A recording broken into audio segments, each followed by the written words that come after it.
In public, every move you make, every nod, every pause, every glance is a silent declaration. Who holds the power, you or someone else? Understand this.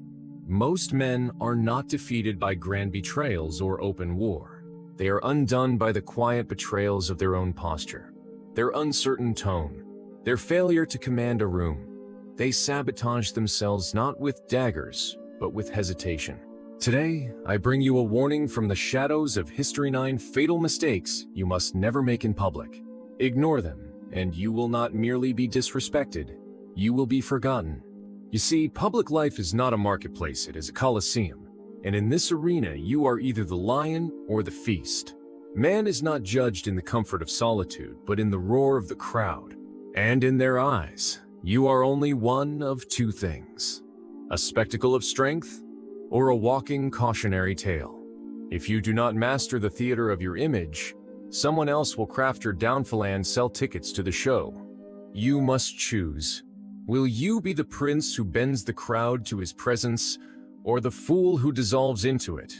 I am Niccolò Machiavelli, and today I will not teach you how to be liked. I will teach you how never to be humiliated, for respect is not earned, it is seized.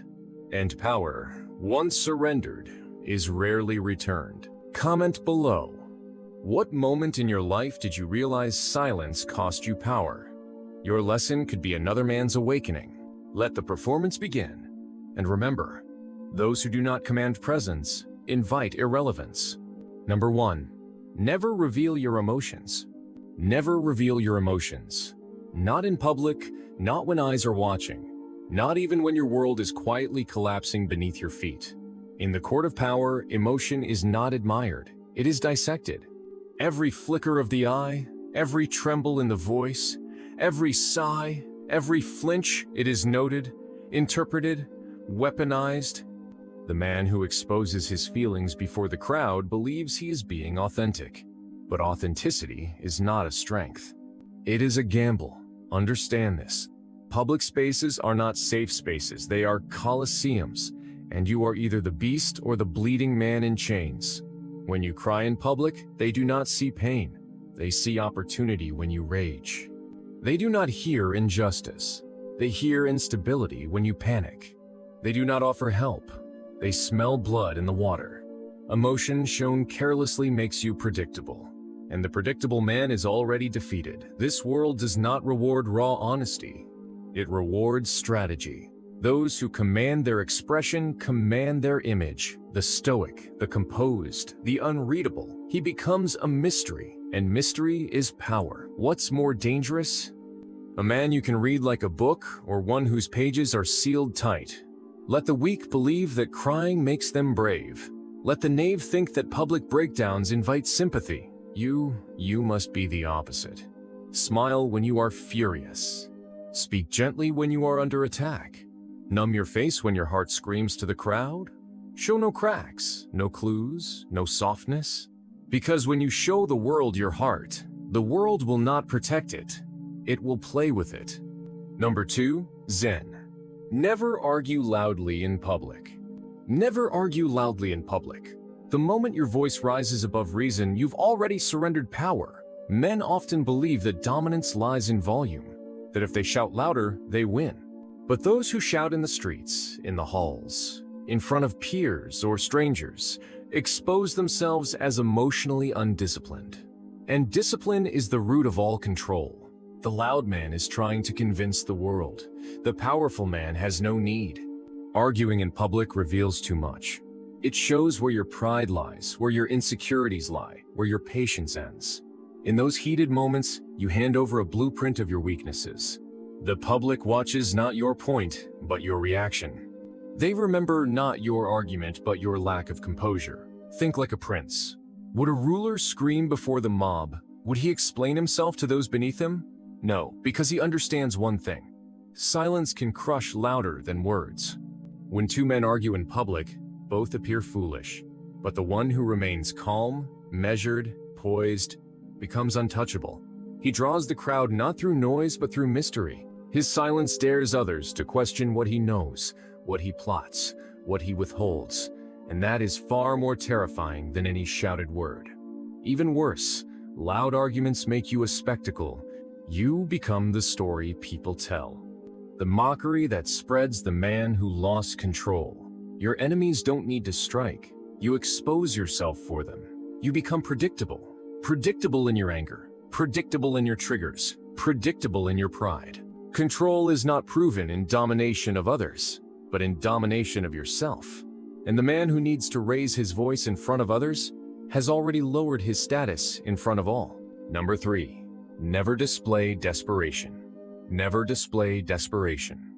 Not in your walk, not in your speech, not even in your silence. Desperation is a stench, subtle to the desperate man himself, but overpowering to everyone around him. It seeps through every gesture, every request, every attempt to impress. And once it's detected, the crowd's perception shifts instantly. You are no longer a man to respect. You are a man to use. When you ask too eagerly, people say no. Not because they can't say yes, but because your need strips you of value. In politics, in courtship, in negotiation, the man who appears desperate is seen as someone who lacks options, lacks leverage, lacks worth. The hungry man is not fed. He is examined, studied, and eventually discarded publicly. You must behave as if nothing is missing, as if no opportunity, no person, no outcome is essential to your survival. Because the moment people sense you need something, they begin to manipulate you and you begin to shrink. A prince may be at war, his coffers empty, his allies fleeing, but his face remains unreadable, his posture tall, his tone calm. This illusion is not vanity. It is a strategy, because when the world believes you are fine, they treat you accordingly. But show even a flicker of desperation, and they turn you into prey. Understand this. People are drawn to confidence even if it's a lie. They follow those who walk as if they could walk away. They respect those who seem in control of their choices, even when drowning. So if you must panic, do it in private. If you must beg, bite your tongue. If you are rejected, smile. The world is always watching, waiting to see whether you are the hunter or the starving hound following behind.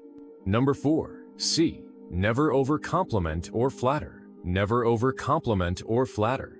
In the theater of public life, the flatterer is never admired, only tolerated, and always suspected. Men think that kind words win favor.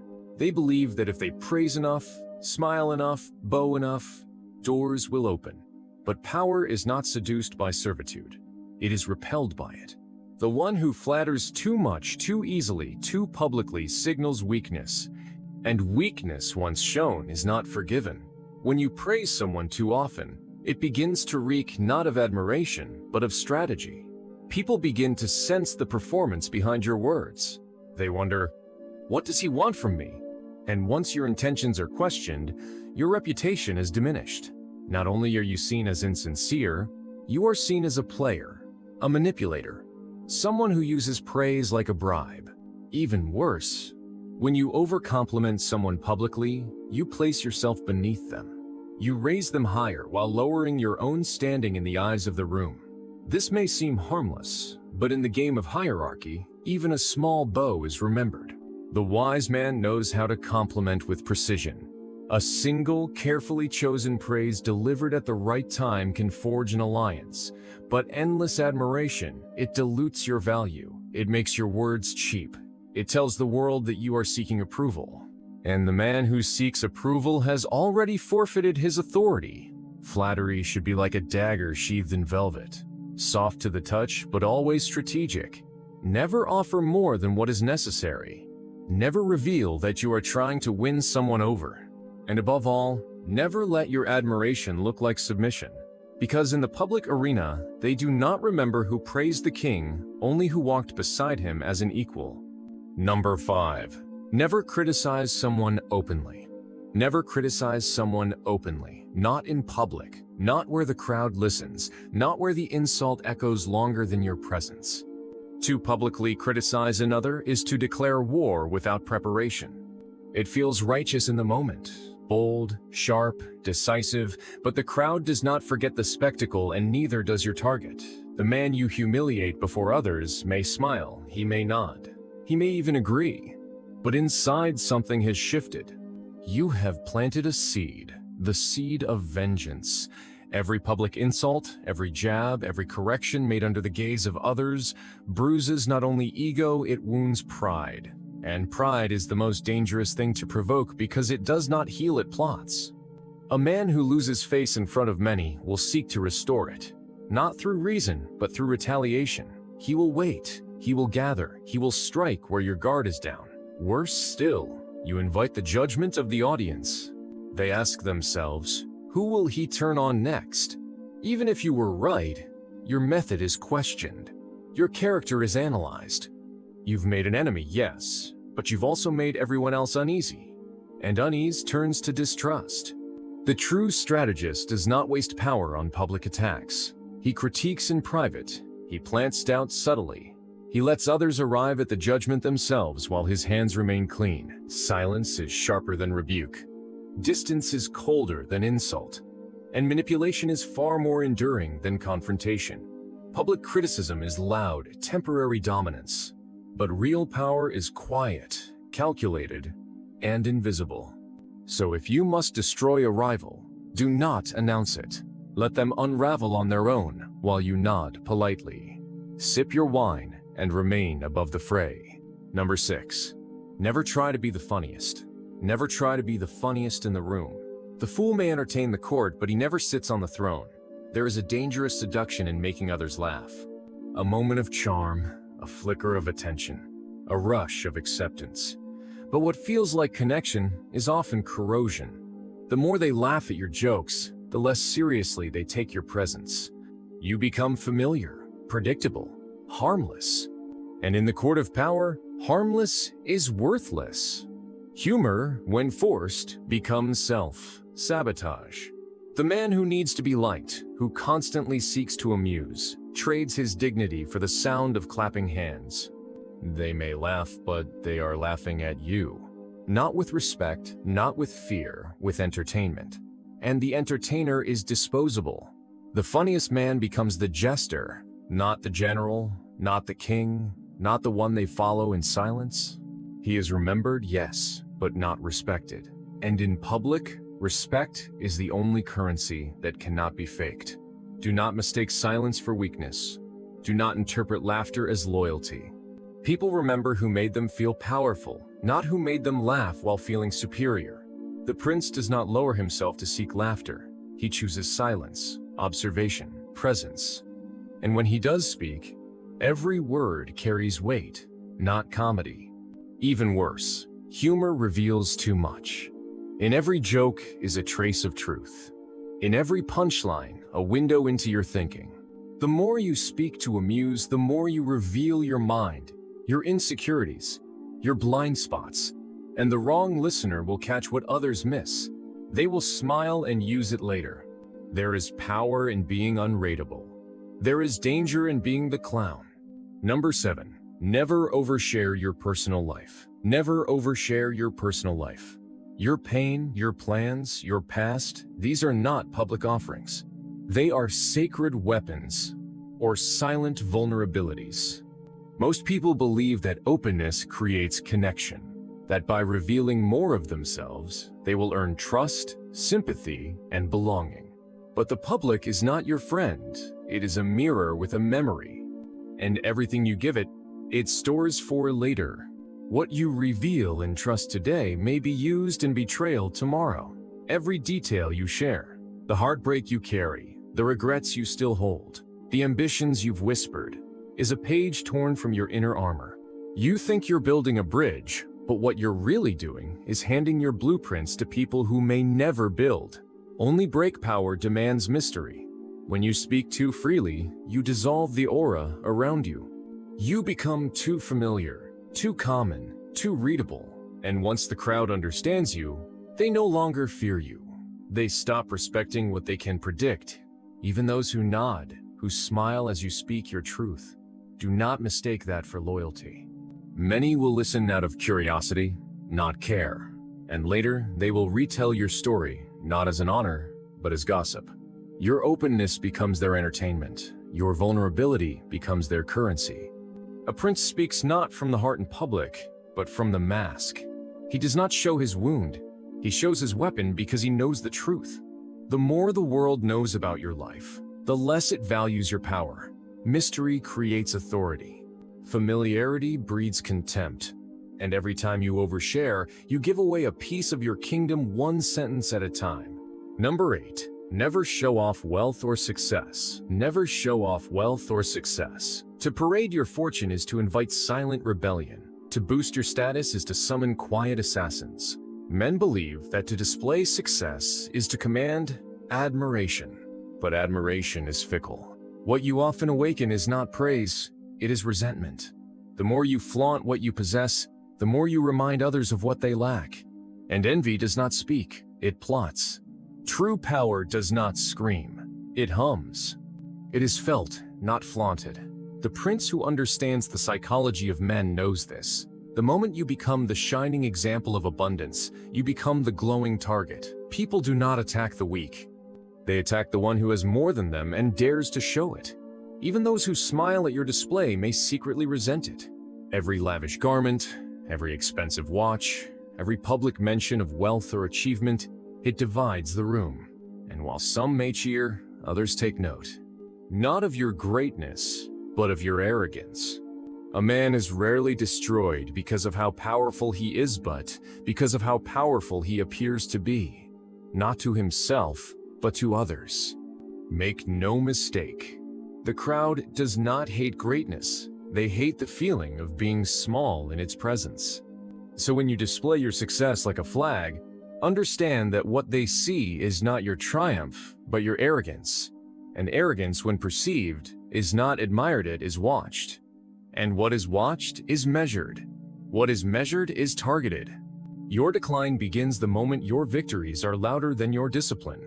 It is far more potent to let others suspect your success than to force them to see it. Subtlety is the art of kings. The man who enters a room without announcing himself, but commands attention anyway, wields true power. The man whose wealth is implied, not flaunted, the one whose status is felt, not shouted, creates a mystique no spotlight can replicate. Because what is hidden invites curiosity. What is paraded invites judgment. The wise man keeps his strength behind curtains. He wears his power like armor beneath robes of modesty. He understands that the illusion of humility is a greater shield than any bodyguard. Because once others feel beneath you, they will, sooner or later, plot your descent. And they won't strike you when you are ready or when you are strong. They will strike when you are celebrated, when your ego has blinded you, when your crown feels safest. Never mistake applause for allegiance.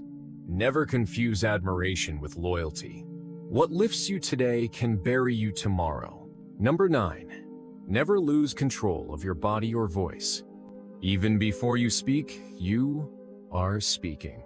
Before a single word escapes your lips, your body has already given you away. The world reads you, studies you, long before it listens to you.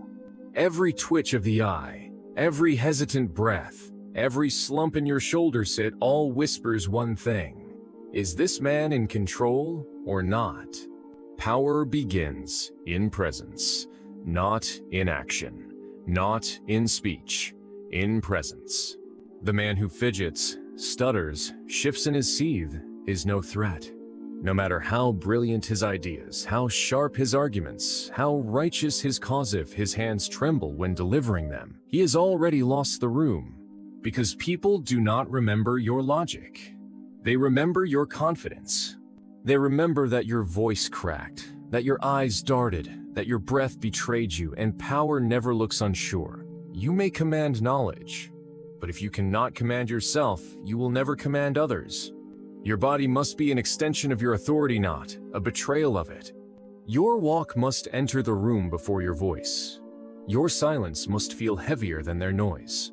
Your posture must remain unbent, even under fire. Those who rule know this. The man who speaks slowly, who blinks rarely, who holds still in chaos terrifies those who rely on emotional reaction. Because a composed man cannot be manipulated. He cannot be baited. He gives no tells, reveals no cracks. He is unreadable. Therefore, he is untouchable. In public, control is everything. You walk among wolves. Every word you speak, every gesture you make, every breath you take is being observed, measured, interpreted. Power is not a performance, it is a posture. It is not created by shouting over others, but by being unshakable in their noise. When you are attacked, don't flinch.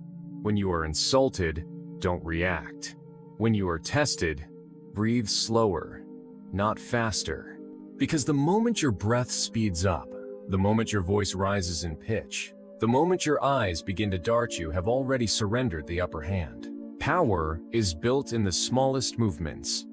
Most people reveal themselves not through confession, but through carelessness. A misplaced laugh, a desperate compliment, a knee-jerk reaction. And in these small, seemingly harmless slips, they give away their position, their insecurity, their need to be accepted.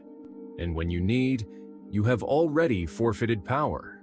A prince does not beg. He does not brag. He does not entertain. And he certainly does not explain himself to those beneath his mission. He observes, he withholds, he controls. Not out of cowardice, but out of clarity.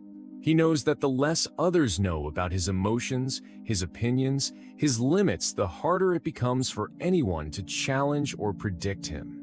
You will not see it coming. You will feel it when it's too late. So the next time you step into a room, speak on a stage, lead a meeting, face an adversary, remember, if this opened your eyes, don't scroll. The world doesn't punish arrogance with swords, but with silence, sabotage, and slow decline. Power isn't what you say, it's how you carry what you don't. If you want to master presence, build unshakable control, and stop giving away your crown in the smallest of moments. Subscribe now. This isn't self-help, it's survival. Drop a like. Share this with someone who leads. And remember, your reputation is your armor.